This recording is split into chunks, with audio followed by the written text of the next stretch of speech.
Hey guys, this is Nia. Welcome back to my channel. Today I will be adding to the herb series and we're painting a pot of basil. Because basil are just basically leaves, I decided to do something a bit different.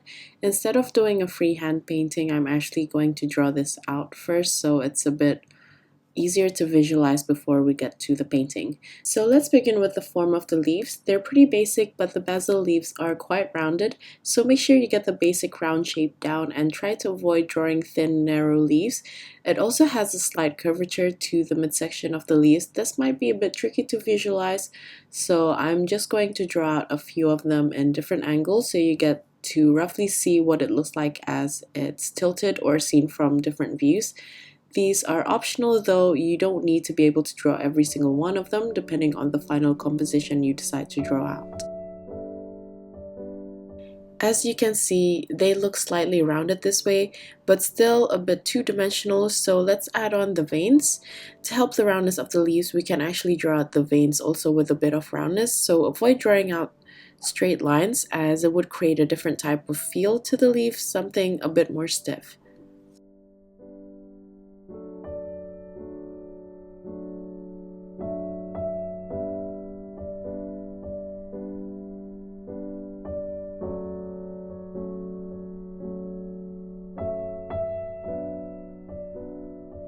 As I was looking through pictures of basil leaves, I found that some has a bit of an outer rim where it's a bit more flat than the rest of the midsection.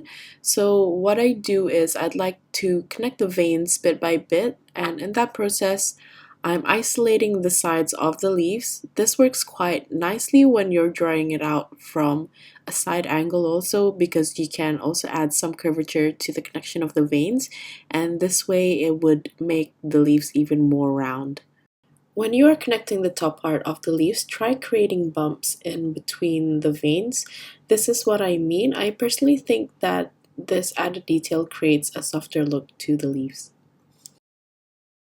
You can also turn the curvature around by making an elongated S shape or a backwards S shape for the veins.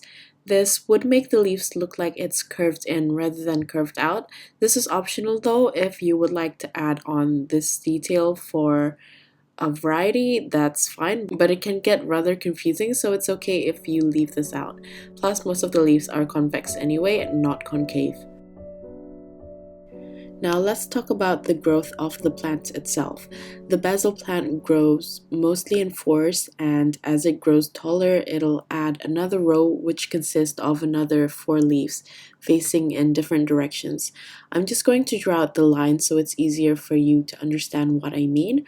Hopefully this makes sense to you, and I know it's not easy to visualize this when you're drawing out all of the leaves, so make sure you make good use of drawing out the lines first, and until you are able to visualize that, then start adding on the leaves later.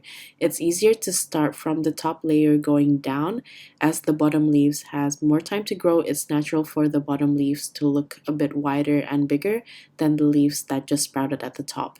Once you're more comfortable with adding on the leaves, now try to add some dimension to the drawing by adding a bit of the roundness of the leaves and the different angles that you've learned from the beginning.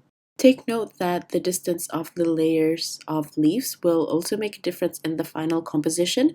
If the leaves are close together, that means you will see a lot of the bottom leaves hidden behind the layer above them, which technically will make this pot of herbs look more lush and healthy, but it does get a bit more tricky to do that because you have to visualize a lot of the layers.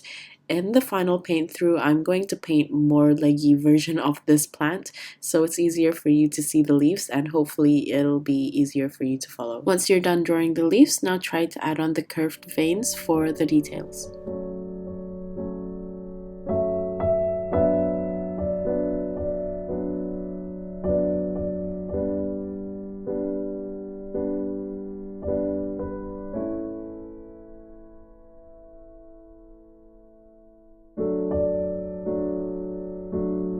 I'm going to show you the colors that I used now, but we'll get to the color mixing and painting the leaves later, as I'm going to be drawing this out first anyway. If not, this video will be a bit too long. So for the leaves, I'm going to be using permanent green, sap green, viridian, and to add a bit of warmth, I'd like to add some cadmium orange. For the pot, I'm going to be painting a simple terracotta pot, and for that I'm going to use cadmium orange mixed with burnt sienna, and I also want to add a touch of mineral violet for some shadows. And then for the soil, I'm going to be using sepia. I'm going to draw this out now the same way as I did before, but bigger to save time. I'm going to speed this up. It's basically the same thing as I did, but as I mentioned, I'm going to draw a leggier version of the plant so it's easier for you to see the leaves. I'm also going to add a small plant on the right hand side for some added volume. You don't have to draw out the exact same thing as I did, but instead you can use the techniques that you've previously learned in this video and try to implement it into your final composition and make your very own personalized basil plant.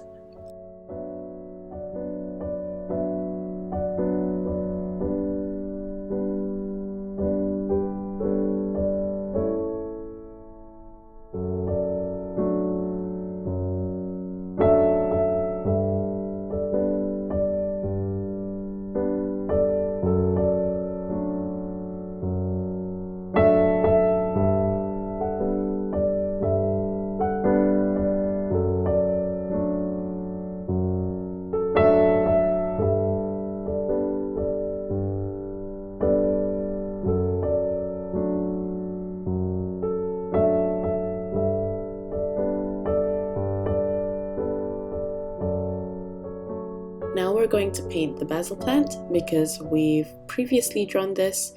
It's much easier to fill in the leaves. Just think of it as coloring in.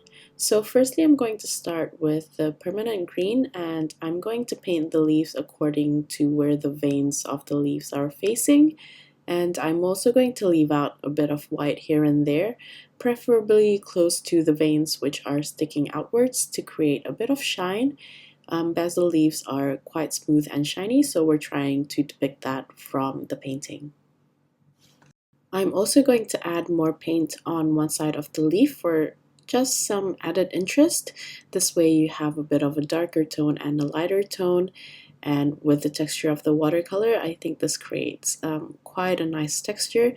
You see me only painting a few leaves at a time here because I don't want the paint to bleed out with each other between the leaves, because I want to keep the movement of the paint according to the veins only. Once I've painted some of the leaves, I'm going to build on the layers. It's up to you though if you want to paint all of the leaves straight away before adding the layer on top. So I'm just going to add a bit of sap green and use that to define the middle of the leaves for all of the ones that I've previously painted.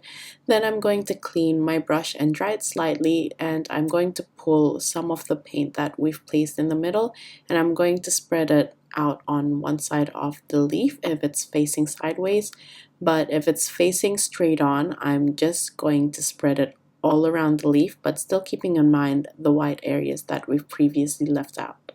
In each of the layers, try to avoid painting something flat because it'll lose interest to the painting. So as I'm doing here, even as I'm adding layer by layer, there's always areas that I've left out blank on the leaves to show some of the paint that we've previously painted beforehand. And as you paint, try to define the leaves as we've drawn them out and according to the curvatures of the leaves. If I ever do a flat wash, it would probably be glazing if a certain leaf doesn't have enough color or vibrancy to it, but I would recommend doing any type of glazing after a few layers that you've painted and after you've seen a bit of the overall balance of the painting, so you can build up how vibrant or how dark you want certain colors to be. While waiting for the second layer to dry, I'm also painting the rest of the leaves with the permanent green, and once the previous leaves have dried up with the two layers, I'm going to define the veins by adding some viridian into the mix for a darker, more vibrant green. When I'm painting the veins, I'm not just painting lines, but rather I'm making all of the edges softer and slightly rounder to suit the shape of the leaves that I've visualized. If the viridian looks a bit too harsh, I would use the same technique as we previously did on the layer before to spread some of the paint from the veins to soften it up a bit. And now I'm just going to repeat this step for the rest of the leaves. I want the bottom leaves to have a bit more detail as they're bigger. So for the top leaves, I'm not going to do as many layers. So for some, I might even skip the sap green and go ahead with the viridian. But for some, I still want to use the sap green because I want to mix up different greens and I feel like it will give more life to the painting, at least in my opinion. So it's really up to you, but I like having the different temperatures of greens because I think it creates depth and interest.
This is where I add sap green instead of viridian, and as you can see, the sap green has more of a yellow undertone compared to the cooler undertone of the viridian.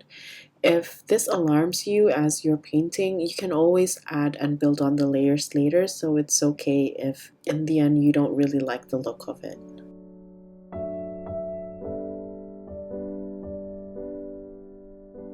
As we've practiced when we were drawing out the leaves, for some I want to connect the veins to create the flatter outer leaves compared to the roundness of the midsection.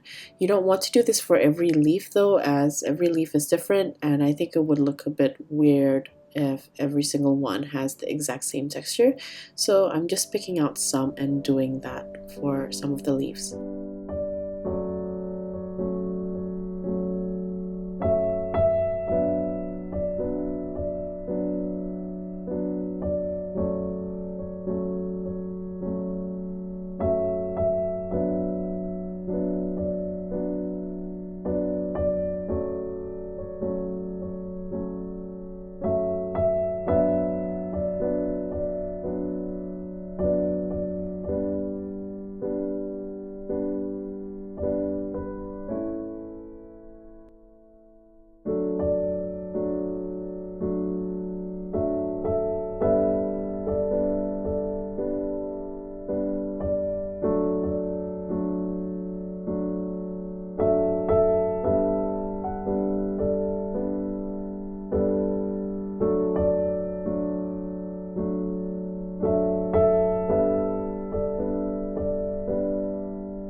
If there are any leaves piled on top of one another, I like to define the shape more by making the bottom leaf a bit darker. So this is where I glaze using a darker tone of green to create a bit of contrast between the leaves. Keep working on the layers until you're happy with the leaves. Remember, you don't have to paint every single leaf with so much detail if you want a looser painting. But if you want the detail, then go ahead and add more layers. It might even be better if you use a reference photo for the lighting if you're going more for the realistic approach. For the stem, I'm going to be using the permanent green mixed with some sap green, and I'm going to paint over the pencil line that I've previously drawn out. Moving on to the pot now, I'm going to mix a tiny bit of burnt sienna into the cadmium orange so it's not too overly vibrant, and I'm going to paint the outer and the top part of the pot. I'm leaving a white space where there's a line at the top part of the pot, and we're going to build on that later. I'm also painting this randomly with different consistencies because I want to intentionally make some textures for the pot. So in some parts I'm making the paint a bit darker and some parts lighter, and I'm also leaving out bits of white from the paper.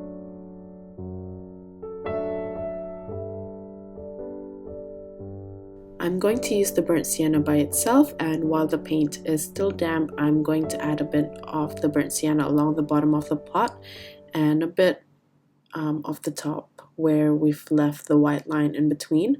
To define the shadows or just for some added interest, I'm going to mix in a bit of purple into the burnt sienna to create a darker brown. Adding purple instead of just another brown, even though it turns out similar to burnt umber, I like using the purple instead because it brings out a bit more vibrancy in my opinion. This also gives more character to the pot. With loose watercolor painting, I like to add slightly different hues for large flat surfaces so it doesn't look too boring.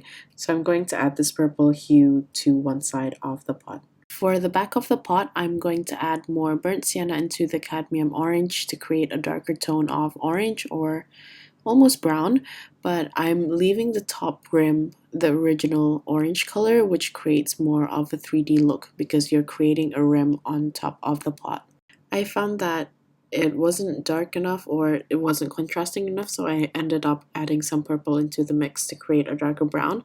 After you're done with the pot, I'm just going to use the sepia or really dark brown for the soil, and I'm going to build it up when it's wet and create a thicker consistency, and I'm just going to dab it slightly with the tip of my brush and let it transition naturally. I also want to add some shadows on the stem where the leaves are covering it slightly, so I'm using a bit of the sepia that I have left on my brush and I paint it over the top of the stems, then smoothing it out with a clean damp brush.